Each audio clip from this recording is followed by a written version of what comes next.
donc bonjour à toutes et à tous. Donc aujourd'hui, nous nous retrouvons autour de la conférence intitulée «L'agriculture connectée, ça vous parle?» Donc j'ai le plaisir d'accueillir monsieur Jérôme Damy, de la chambre, d'agriculture, d'Eure-et-Loir, qui va nous présenter justement l'agriculture connectée, ses innovations, ses progrès, et aussi il va nous parler de quelques métiers liés avec l'agriculture connectée.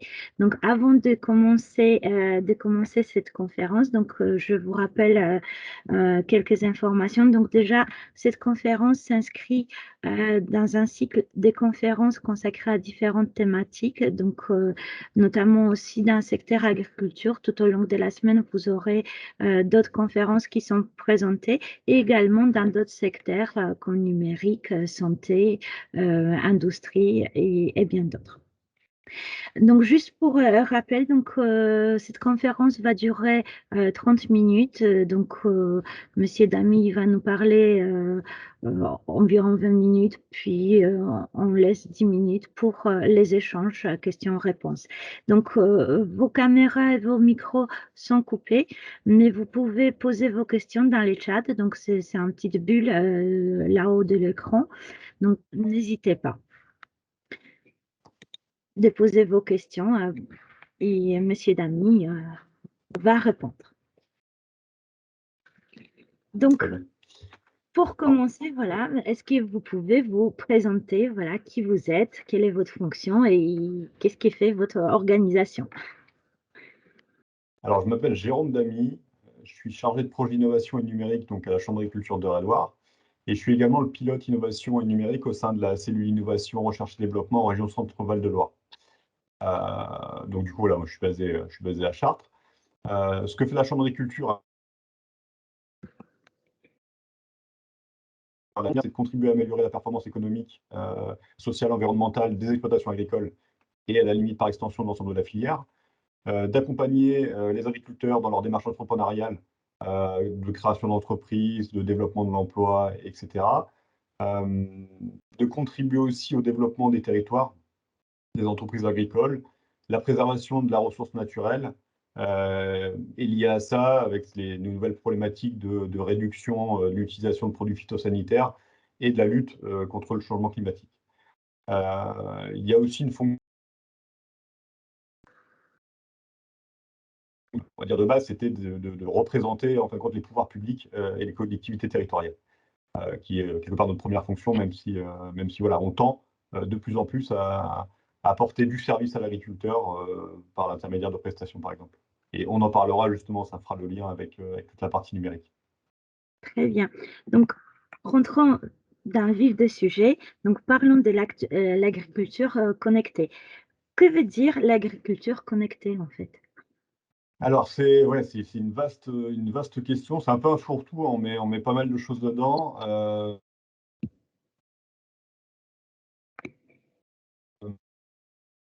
C'est qu'en fin de compte, l'agriculture a toujours été en évolution. On parle de voilà, différentes révolutions agricoles. La première qui est la révolution mécanique et la seconde qui est la révolution chimique.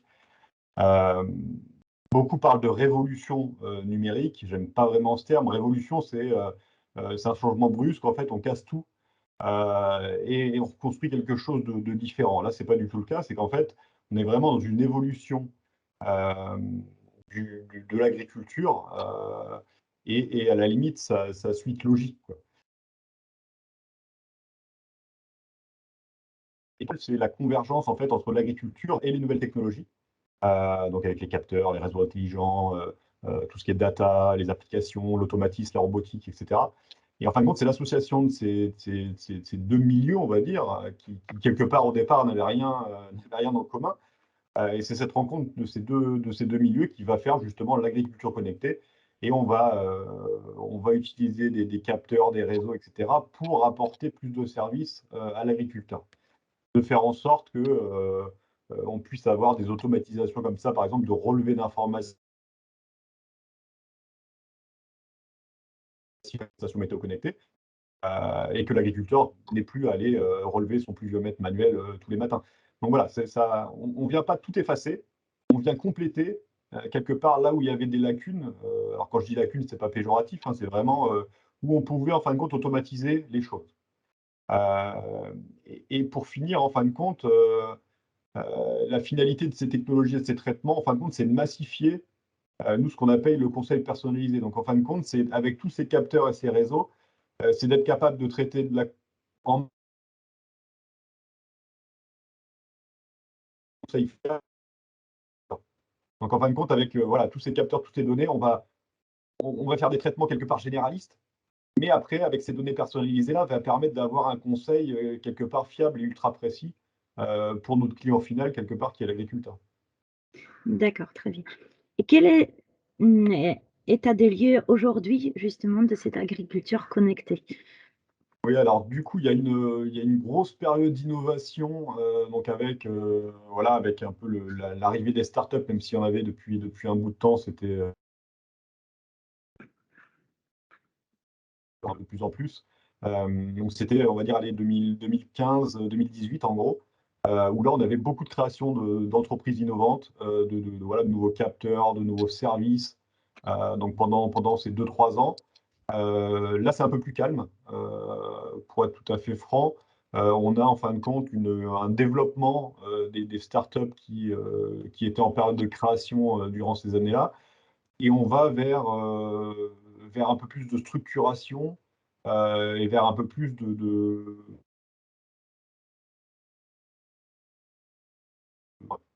vraiment consolider en fait les solutions qui ont été développées les années précédentes. Donc voilà, on est vraiment dans une phase de consolidation. Dans la bataille, forcément, il y a des startups qui n'existent plus.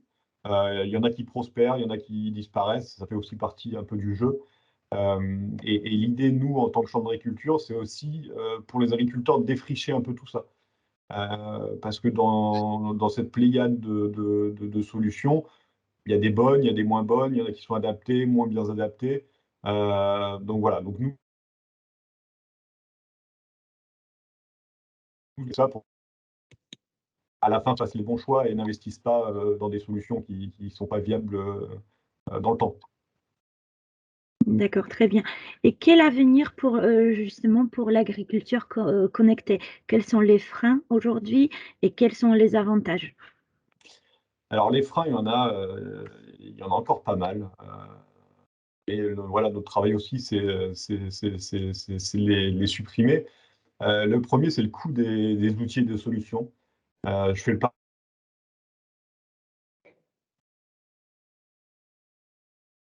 avec les couleurs ou l'écran plat, par exemple. Au tout départ, ça vaut très cher. Donc voilà, par exemple, un écran plat, quand il y avait des tubes cathodiques et des télés avec assez épaisses, là, l'écran plat, c'était l'outil de luxe. Et maintenant, on en trouve à quelques centaines d'euros pour des tailles assez énormes, quoi. Donc voilà, c'est comme toute technologie, au départ, ça vaut cher. Et c'est vraiment la massification, l'utilisation qui fait que les prix baissent. Donc là, on est encore dans une phase relativement cher. Maintenant, si on prend le cas de la station météo qui est déjà développée depuis quelques années, on a des coûts qui sont relativement corrects. Voire même des stations qui peuvent être low cost, donc avec des coûts à peu près de 300 euros. Donc l'agriculteur s'y retrouve avec ces prix-là. Deuxième point, c'est la vulgarisation de l'innovation. Il y a encore beaucoup à faire. Alors ça va aussi avec un peu de formation, mais l'idée, c'est vraiment de faire en sorte que voilà, quand on parle de réseau bas débit, etc., enfin, toutes les technologies qu'on peut avoir derrière, faire en sorte que l'agriculteur les faire justement les bons choix. Donc il y a aussi ce besoin quelque part pour les agriculteurs de rajouter une nouvelle corde à leur arc. Voilà, ils ont déjà plusieurs métiers, hein. Ils sont aussi bien traders que soudeurs, que mécaniciens, que techniciens, agronomes, etc. Donc là, c'est aussi un peu de maîtriser ces outils informatiques-là. Mais maîtriser voilà, les technologies dont ils auront besoin demain. L'idée, c'est pas d'en faire des experts en informatique, c'est vraiment de leur donner les bases pour qu'ils puissent comprendre du coup toutes ces technologies-là et faire des bons choix.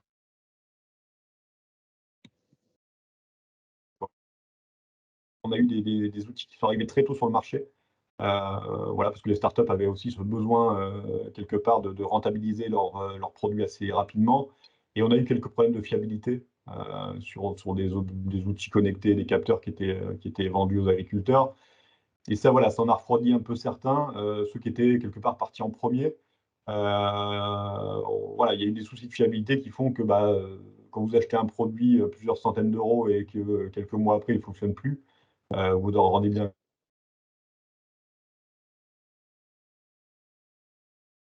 Et on va dire des problèmes de jeunesse. Nous, on a travaillé aussi pas mal avec des startups voilà, pour leur faire comprendre que ces problématiques-là étaient importantes si elles voulaient justement se développer dans les années à venir. Parce que voilà, c'est comme tout consommateur, l'agriculteur n'a pas voilà, envie d'avoir des outils qui fonctionnent. Et si je fais le parallèle encore avec la télé, vous achetez une télé dans un magasin, si 2 mois après elle ne fonctionne plus, vous allez être assez agacé. Donc là, c'est le même principe. Euh, Après, l'autre problématique qu'on peut avoir, c'est aussi des problèmes alors de priorités agricoles, même plutôt jeune qui reprend une exploitation. Sa priorité, c'est pas forcément de partir dans ces technologies-là, c'est plutôt voilà, de mettre de l'irrigation, par exemple, s'il n'y en a pas, enfin des investissements plutôt assez lourds. Et il y a aussi le problème lié un peu à ça, c'est de la commercialisation pardon, de ces capteurs. Ça reste assez confidentiel. En général, c'est des achats qui se font sur Internet. Voilà, c'est pas le genre d'objet qu'on va trouver dans une concession agricole ou dans le commerce. Donc voilà, il n'y a pas encore de magasins quelque part spécialisés qui ne font que ça, exclusivement par Internet. Et c'est aussi un peu le problème pour que les startups, les entreprises innovantes fassent connaître leurs produits, quoi. Donc voilà. Après, au niveau des avantages, parce que voilà, on ne va pas noircir le tableau, c'est pas le but. Le premier avantage, c'est que ça apporte vraiment de l'aide à la décision. Donc, c'est des outils qui vont permettre d'anticiper, par exemple, le développement de maladies, de gérer de l'irrigation. Tout ça, justement, pour optimiser vraiment le travail de l'agriculteur, mais d'un point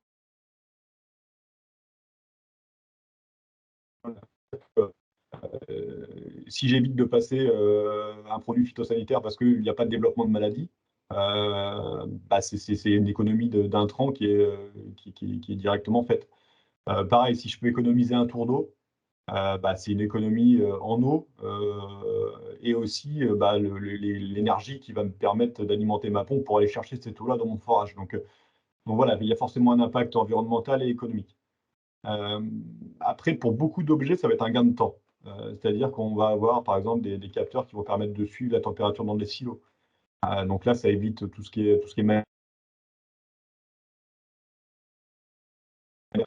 voilà, dès qu'on est dans un silo à 7-8 mètres de haut et qu'on manipule voilà, des perches pour mettre dans le tas de grains, etc., il y a tout un tas de risques inhérents qui est assez important.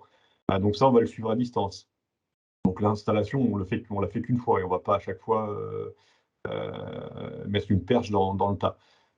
Déclenchement de l'irrigation à distance aussi. Ça, c'est des choses, voilà, ça évite de faire des allers-retours dans la parcelle ou dans la cabane d'irrigation pour aller allumer, retourner à mon enrouleur, voir que bah, j'ai une petite fuite, etc. Donc, il faut que j'aille rééteindre. Je reviens à l'enrouleur, je reteste. Enfin,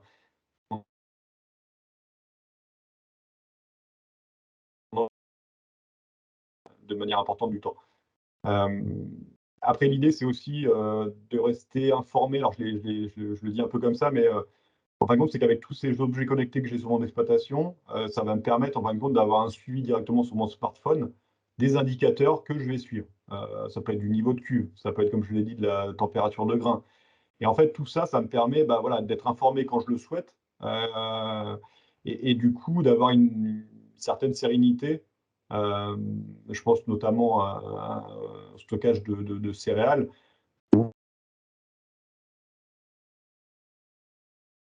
Souvent, c'est assez contraignant et pesant de suivre ça et d'être voilà, qu'il n'y ait pas de développement de maladie, qu'il n'y ait pas d'échauffement dans le tas. Enfin voilà, avec ces outils-là, ils ont une certaine sérénité qui est pas négligeable.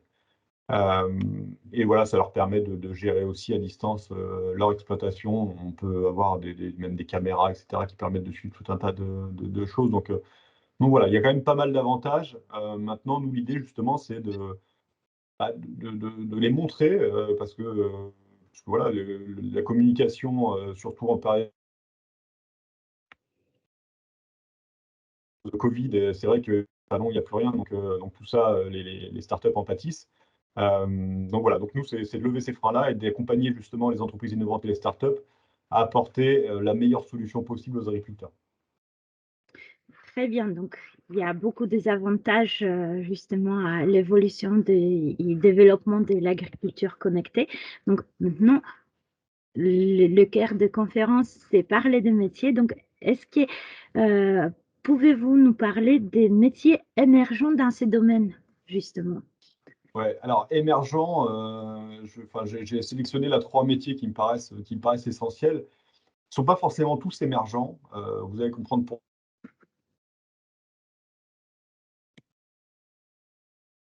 conseiller agricole. C'est vraiment on va dire le premier maillon de la chaîne, c'est le conseiller qui va aider l'agriculteur à accroître ses revenus et sa productivité. Voilà, en améliorant la gestion de son exploitation, en sélectionnant des cultures.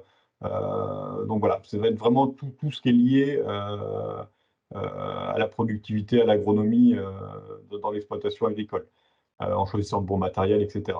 Et ça, pour moi, c'est, on va dire, la porte d'entrée dans l'exploitation. C'est-à-dire que voilà, c'est quelqu'un qui connaît bien l'agriculteur. En fin de compte, tous les services qu'on va pouvoir avoir derrière, justement parler d'outils d'aide à la décision, tous ces outils-là, c'est le conseiller qui va les promouvoir auprès de l'agriculteur. Donc c'est pour ça que pour moi, c'est quand même quelque chose d'essentiel. Et ce qui est encore plus essentiel dans ce métier-là, c'est que demain, on en a déjà un petit peu maintenant, mais ça reste quand même assez rare, c'est que ces conseillers agricoles aient une appétence pour l'informatique. Par exemple pour le développement. Alors sans être développeur, hein, c'est pas le but, mais et une certaine connaissance des technologies, euh,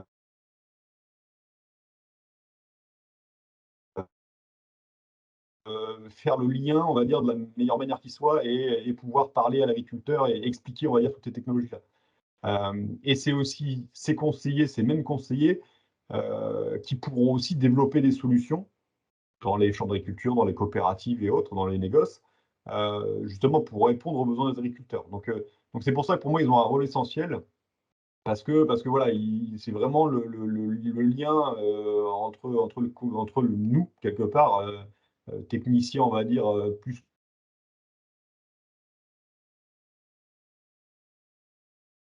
parce que le conseiller a la connaissance, on va dire, agronomique que nous, on n'a pas.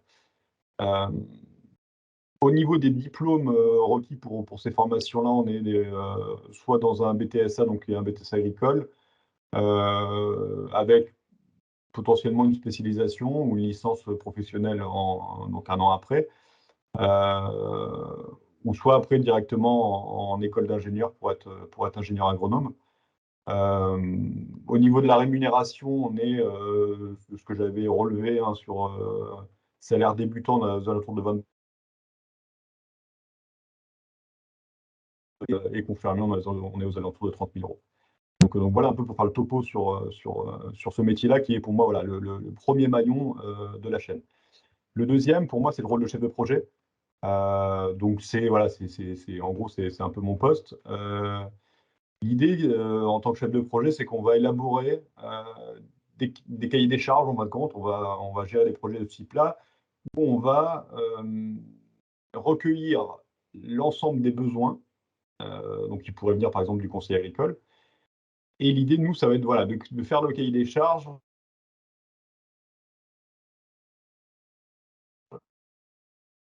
quelque part, aux développeurs de développer l'application qui va répondre aux besoins de l'agriculteur. Donc c'est vraiment on parlait de lien tout à l'heure, c'est vraiment le deuxième maillon de la chaîne. Donc c'est pour ça, voilà, on a besoin de ça. Et le rôle du chef de projet, ça va être superviser la rédaction, d'évaluer les risques, aussi bien au niveau du coût que des délais, et de suivre le bon déroulement des développements et de la création de l'outil. Donc ça peut être logiciel ou matériel qui va découler de ce qui est des charges là. Donc voilà, donc là il y a un bagage aussi bien technique qui est important. Sont des formations, donc là pareil, Bac+2, Bac+3, donc BTS ou DUT, peu importe, avec des spécialisations possibles en licence ou des formations directement en master, donc voilà, en informatique, réseau et télécommunications. ou aussi en école d'ingénieur. Donc là, il y a potentiellement beaucoup de choix avec différents niveaux je pourrais dire ça, de formation. Et là, pareil, sur les rémunérations, donc souvent, c'est des postes de cadre. Un jeune cadre, il est entre 35 000 et 45 000 euros annuels. Et un cadre confirmé, c'est entre 45 et 70. Donc là, la fourchette, forcément, est assez large. Le cadre dans lequel vous travaillez. Donc voilà, donc c'est pareil en agriculture, ce sont des postes qui. Alors, des chefs de projet, il y en a plusieurs, mais avec ces spécialisations dans les nouvelles technologies, ça ne court pas les rues, quoi. Globalement, dans les champs d'agriculture, allez, on doit être une quinzaine, quoi, en gros, en France, donc c'est pas encore énorme, mais voilà, ça se développe progressivement. Donc, on peut dire quelqu'un qui a fait ces écoles, l'école d'ingénieur ou aussi les formations comme BUT ou BTS, les sciences professionnelles d'un domaine d'informatique, réseau et télécommunications. Donc, il peut très bien se diriger vers le secteur d'agriculture. C'est une possibilité aussi pour lui, en sachant que voilà, le nombre de postes est restreint. Bah, alors, c'est pas qu'il est restreint, je voulais pas le dire dans ce sens-là, en fait, c'est vraiment que il mériterait à évoluer à la hausse, en fait. C'est que, voilà, moi, je suis dans une chambre d'agriculture et dans une région où voilà, on a compris que le numérique en agriculture était essentiel, ce qui n'est pas forcément le cas de toutes les chambres d'agriculture. Donc voilà, il y a un temps de progression où chacun se positionne sur ce domaine-là et met derrière les ressources nécessaires à tout ça. Donc, voilà, dans les 2, 3 ans, 4 mois à venir, forcément, ce sont des postes qui vont s'ouvrir quelque part et il y aura besoin de personnes là-dessus. L'avantage, si je peux le dire un peu comme ça, l'avantage de ce poste de chef de projet, autant le conseiller agricole, voilà, c'est clairement dans l'agriculture, autant le poste de chef de projet, ça peut être dans n'importe quelle filière. Ça peut être vraiment dans l'informatique pure, ça peut être dans l'industrie, ça peut être. Voilà, il y a dans la.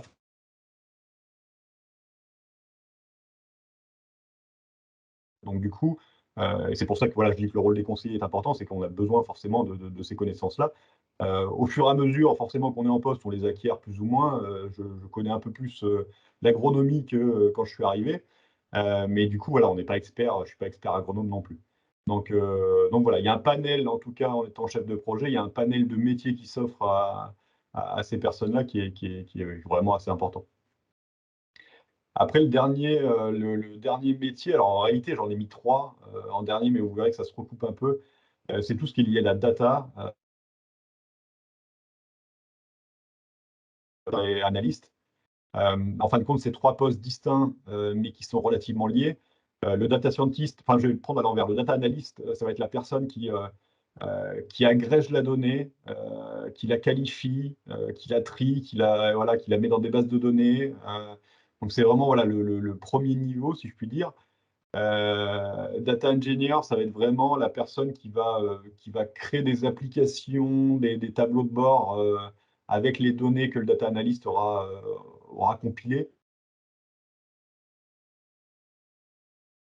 Le dernier niveau, ça va être la personne en fin de compte qui va créer des modèles avec l'ensemble des données qui ont été catégorisées avant. Et lui, il est vraiment dans le développement d'algorithmes, d'apprentissage automatique, donc tout ce qui est lié à l'intelligence artificielle, par exemple. Donc c'est vraiment là, pour le coup, c'est des métiers qui sont, on va dire, un peu à la mode, mais on en entend pas mal parler. Donc là, c'est pareil, on touche toutes les filières, tous les domaines. Et donc là, c'est des formations alors, qui sont beaucoup plus qualifiées. Donc on est sur minimum un bac+5.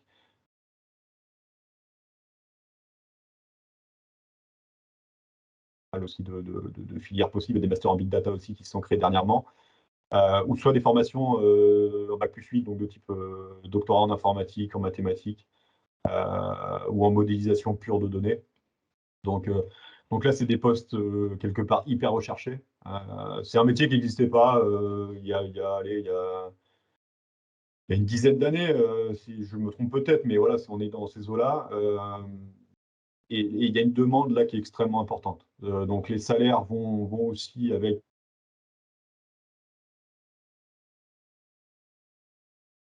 euros, data engineer, on est entre 45 et 60 000 euros, et data scientist, on est entre 50 et 60 000 euros, sachant que le 60 000 euros, c'est loin d'être un verrou, quoi. Enfin, il y a des postes où on atteint les 80, 90, 100 000 euros annuels, parce que voilà, on va être dans un domaine hyper spécifique, avec des besoins.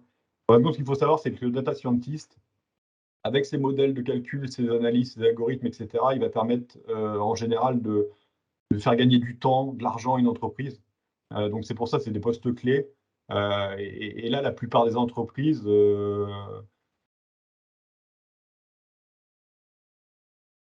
d'optimiser leur process, leur gestion interne, on va dire, avec justement cette analyse de données-là.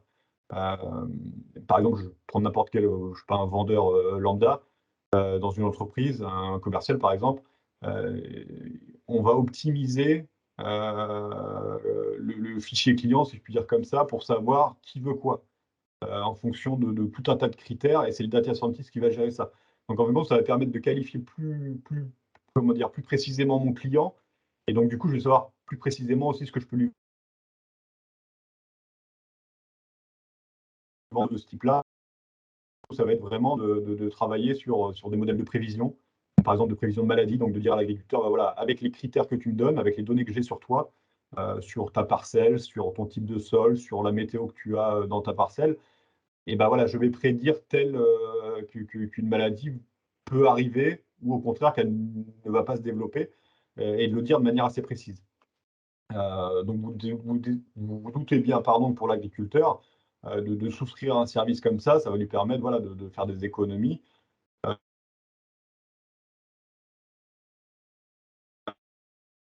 Comme j'avais dit tout à l'heure, ou soit au contraire de s'assurer qu'il a bien protégé sa culture, et que du coup il ne va pas perdre sa récolte. Enfin, ça va aussi dans les deux sens. Donc voilà, c'est pour ça que ce sont des métiers importants, avec des rémunérations qui sont aussi importantes, mais liées du coup à la formation qui va derrière.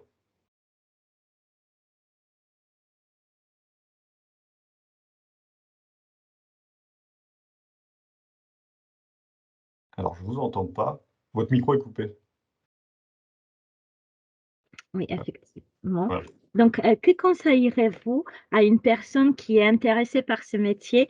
Qu'est-ce qu'elle doit faire pour accéder à ce métier et pour l'exercer? Donc, en termes de formation, expérience professionnelle ou également au niveau de compétences qu'il faut posséder. Alors pour moi, ça serait c'est assez compliqué en fait. C'est que déjà, pour moi, il faut de base, ça va être un peu, enfin, je n'ai pas forcément le terme, mais ça va être voilà, d'avoir envie, voilà, de relever un peu des défis. Alors, c'est les défis du quotidien, mais voilà, c'est ce côté challenge, en fait, de dire, bah, voilà, on a une problématique, comment je fais pour la résoudre?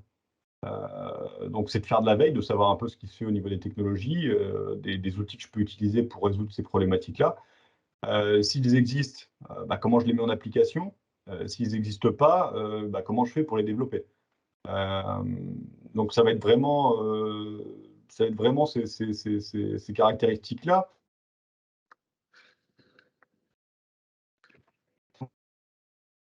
Euh, voilà, les réseaux évoluent, les technologies évoluent, il y en a de plus en plus. Il y a 30 ans, l'informatique, par exemple en 95, là, avec le début d'Internet, bon, bah voilà, il y avait un réseau, enfin, il n'y avait pas grand-chose au final. Maintenant, on a des réseaux GSM, on a des réseaux donc avec la 4G, 5G, etc. On a des réseaux bas débit, on a des mix entre les deux, donc tout ce qui est NB-IoT. Enfin,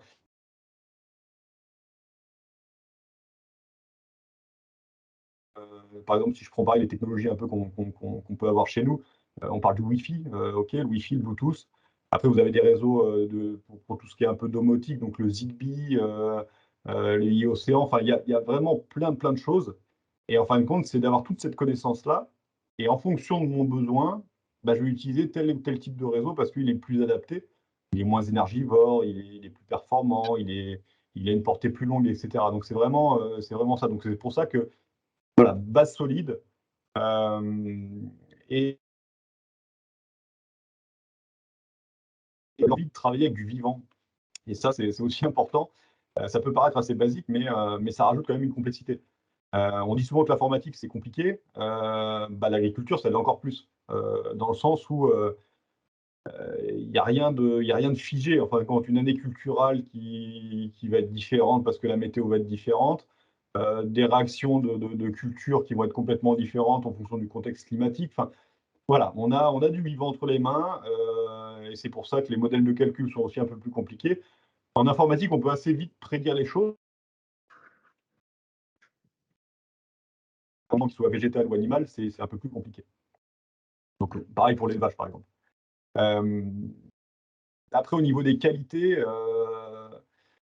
donc voilà, ça va être connaissance de langage de programmation. Donc, je le disais, hein, même pour les conseillers, ça peut être pas mal. Ça permet de parler aussi avec le chef de projet de manière un peu plus simple, et d'apporter aussi un peu cette culture du développement qui est importante. Je sais que maintenant, ils l'apprennent, enfin, c'est enseigné, je crois, au collège ou au lycée. Enfin, il y a quelques modules et je trouve ça plutôt pas mal. Parce que voilà, on est dans un de manière quotidienne. Et je pense que c'est important de les comprendre pour comprendre aussi un peu comment fonctionne l'environnement qui nous entoure, quoi. Après, au niveau des. Donc là, on a parlé pas mal de compétences techniques. Après, d'un point de vue humain, on va dire, c'est aussi d'avoir une capacité d'adaptation. Parce que voilà, l'univers étant mouvement, on va dire, il faut s'adapter aussi à tout ça, d'être créatif, d'avoir de l'imagination. Parce qu'on est obligé, voilà, d'inventer des solutions qui souvent n'existent pas. Donc, il ne faut pas être.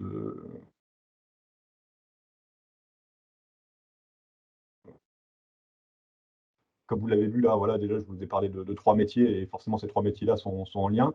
D'avoir la capacité à communiquer, un sens critique, ça c'est aussi important. Et après, pour finir, c'est le côté un peu rigoureux. Parce que voilà, quand on développe une solution, il faut aussi la tester. Donc, c'est de la rigueur dans ces tests-là pour que le résultat soit pertinent. Et après, pour finir, peut-être le côté résistance au stress qui peut être pas mal aussi, dans le sens où voilà, un peu comme dans tout métier, hein, on a des demandes, et aussi pas forcément se planter. Donc voilà. Très bien, donc vous nous avez vraiment éclairci sur ce métier, ces trois métiers. Donc maintenant, pour conclure en une phrase, comment pourriez-vous donner envie aux participants qui nous écoutent de s'engager dans ces métiers?